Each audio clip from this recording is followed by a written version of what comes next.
Number 4. In 2003, I was a senior in college. I had the opportunity to travel to Chicago to work at an international trade show for my family business. Trade shows are all about getting new customers, and this particular show brings in tens of thousands of potential customers from every corner of the world who may be needing some industrial equipment, conveyors, case erectors, robots, etc. When I'm working at one of these things, I have to be outgoing, perky, and friendly. So when anyone would walk by, I would attempt to engage them in conversation, because conversations turn into leads, and leads turn into sales. Except when the only thing the guy wants to buy is a bride. It was the second day of the show, and my dad and the other salesmen were off getting lunch when a very short, unattractive man in his mid-60s stops by our booth. I engage him, and we discuss his industry, pharmaceuticals. I scanned his badge, and then he didn't leave. Instead, he started complimenting me. And me being 19 and working my first show, I didn't quite know what my boundaries were yet. I took the compliments as gracefully as I could and tried to direct him down a more business-related topic. It didn't work.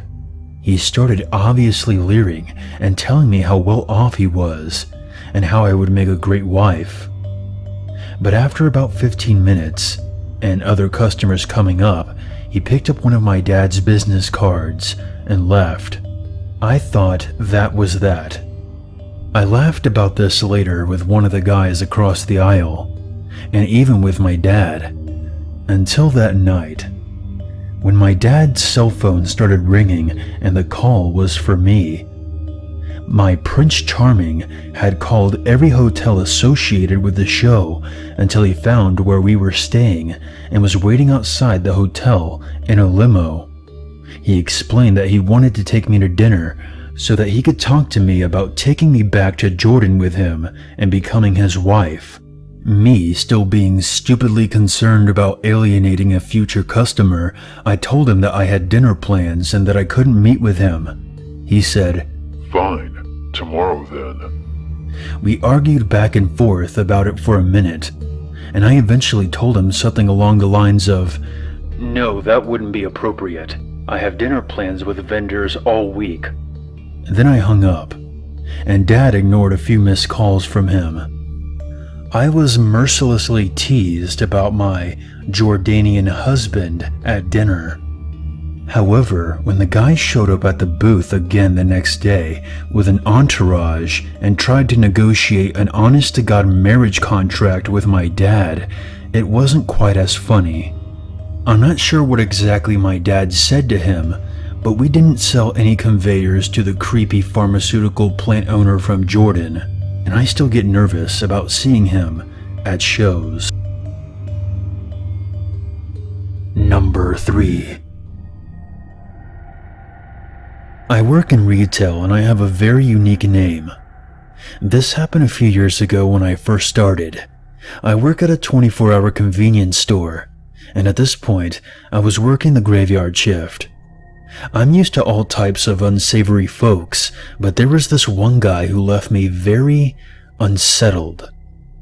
It was about 3 a.m., and unfortunately I was working alone because my coworker decided to call out the last minute. The store was dead, and I was packing out a delivery when he walked in. He was a short, stocky black guy, a little older than me, probably late 20s to early 30s. I looked up from the task at hand and greeted him with a friendly smile and asked him if he needed help with anything. He grinned and looked me up and down, his brown eyes darkening with lust. "Yes. Did you sell condoms?" I nodded and pointed him to the health and beauty section and proceeded to make my way to the register. He browses for a bit, and typically, he picked up a box of Magnums and some of those herbal sexual supplement pills. "So how are you tonight?" he inquired. I told him I was fine, working hard and anxious to go home. His eyes traveled up and down my body, Settling on my name tag, which was pinned just beneath my left breast, I felt a little uncomfortable. I've never been comfortable with people staring at me, and his eyes lingered longer than necessary. He asked how to pronounce my name, and I tell him. He says it's nice, very politely. I say thank you and begin to scan and bag his items, trying to avoid eye contact. He then asked if I had a boyfriend. Truthfully, I say yes. He comments that he must be a lucky man, and he wishes that he could be in his shoes. Again, I smile uncomfortably, and as we're supposed to do, I asked him if he needed anything else. Not unless I can have you. Now I'm getting annoyed. I ignore his comment and proceeded to tell him his total. He swipes his card, I complete the transaction, and I tell him to have a good night. He thanks me and asks me if I'm working by myself. No, my coworker is downstairs doing some paperwork. I lied. He grins and says, No, he isn't. I've been watching you since 12. I haven't seen another person here all this time. Are you afraid? I frowned. You've been watching me? That's not creepy at all. I tell him that he needs to leave if he's done shopping, because I have work to complete. Once again, he laughs. I thought he was going to argue, but a group of drunken guys walk in, and he leaves. Later that night, I check my Facebook, and I have a friend request. Guess who it's from? Again, I have a very unique name. Only 2 people on Facebook have it. I block and delete the friend request. Next morning, as I'm walking to the subway station, the wanted poster on the token booth catches my eye.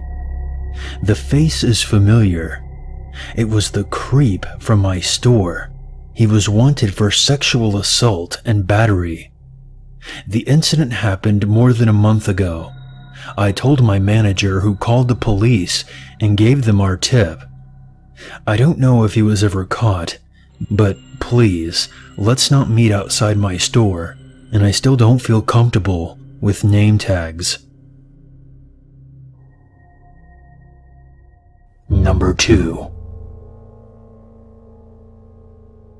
So this happened a while back when I was in my early 20s. I was working at a small retail store in my town's mall. It was coming up to the end half of the day, and I don't know how I noticed it, but an older man, probably in his 50s, I'm not sure, had walked past my store about 3 or 4 times. Not consecutively, just every now and again. I worked at one of those little custom jewelry stores, so it's odd for an older male to be walking past so many times, but I didn't think anything of it. It came closing time, and I had left to catch my bus home at about 6:30 p.m. I remember it was transitioning into winter, because it was dark out by then. I'm a very paranoid person, and I still live by the rules of stranger danger, so even now, when I leave work, I make sure I change into an outfit that's less fashionable.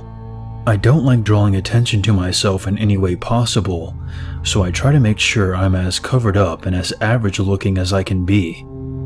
I don't know why, but I have that disease where I attract all the wrong attention for no reason at all.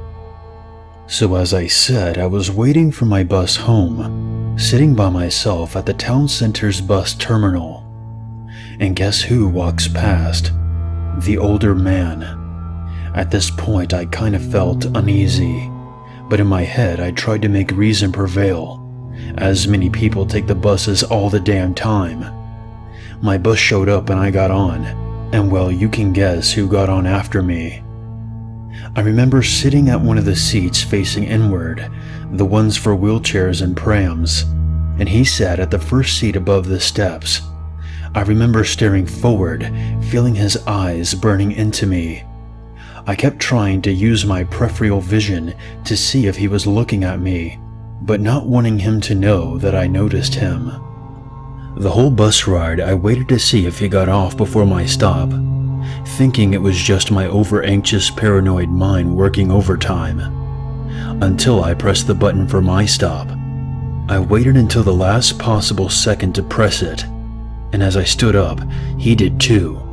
I went to walk to the front door of the bus, and he exited the rear. At that moment, as soon as he stepped off, I sat back down. I had no idea where the bus went after my stop, but I honestly didn't fucking care. I will never forget the look on his face as the bus drove off. I've never seen such hatred and anger in a person's face than I did through that window. His face is burnt into my memory like a photograph. It still absolutely terrifies me to this day. I have no idea what would have happened to me if I had gotten off at my bus stop that night, but I'm glad my paranoia was so intense that I didn't. Number 1. This happened a couple of years ago, back when I was a dancer at a gentleman's club in Virginia. It was the most upscale place in the city, but it still was more or less catered to the regular clientele. There was a man named George who used to come in and see me a couple of times every week. He would buy dances in VIP rooms and would always tip me very well, while saying things like, "I can't believe you don't have a boyfriend," and "When are you going to let me take you out to dinner?" The thing is, I did have a boyfriend. However, much like my real name, my personal life is not anyone's business, and strip clubs are a fantasy environment.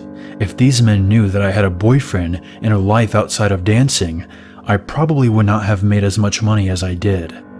One night I was getting dressed to leave, and I was excited to get home as my boyfriend had just come back from a tour he was on. He's in a band, and he was waiting at home for me. The club closed at 2 a.m., so I usually was walking out of the door and to my car around 2:30. Usually we have a bouncer that walks us out, but since it was a slow night, we only had one bouncer still on the clock, and he was off doing something. I was in a hurry, so I just ran to my car alone. As soon as I started up my car and turned out of the parking lot, another car turned its lights on and pulled out behind me. I didn't think too much of it and continued on my way home, until I realized that every turn I made, the car also made. He followed me onto the highway and onto my exit. My boyfriend and I lived on the outskirts of the city in a heavily wooded area, where houses are pretty few and far between. So as soon as the car took the same exit onto the gravel road that leads to the area my house is in, I called my boyfriend. Now, my boyfriend at the time was a really big guy, and he had a really bad temper. As soon as I pulled into our driveway, with the other car still behind me, he ran out from behind his tour van with a baseball bat and 2 of our dogs following close behind. He told me to stay in my car, so I was trying to see who was following me without actually getting out, and of course, it was George. My boyfriend managed to hit the hood of his car with a bat before George could reverse down the gravel road and disappear. I was scared because he knew where I lived now, but my boyfriend assured me that there was nothing to worry about anymore and that he had most likely adequately deterred George from ever coming back. I mean, I guess a huge tattooed guy with a baseball bat and 2 giant pit bulls is a pretty good deterrent. I told my managers at work about the incident the next day, and they banned George from the club. A couple of months later, he tried to come in, but the bouncer stopped him, and his only explanation was, "I thought that she didn't have a boyfriend."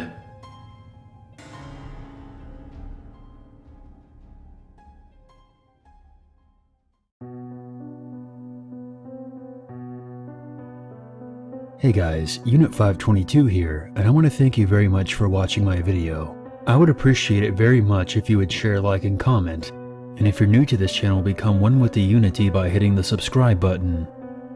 If you have a scary story or experience that you want featured on this channel, you can always send it to my email or post it on the Free Horror Stories subreddit. The links for those can be found in the description below. If you would like to help out this channel even more, consider a PayPal donation.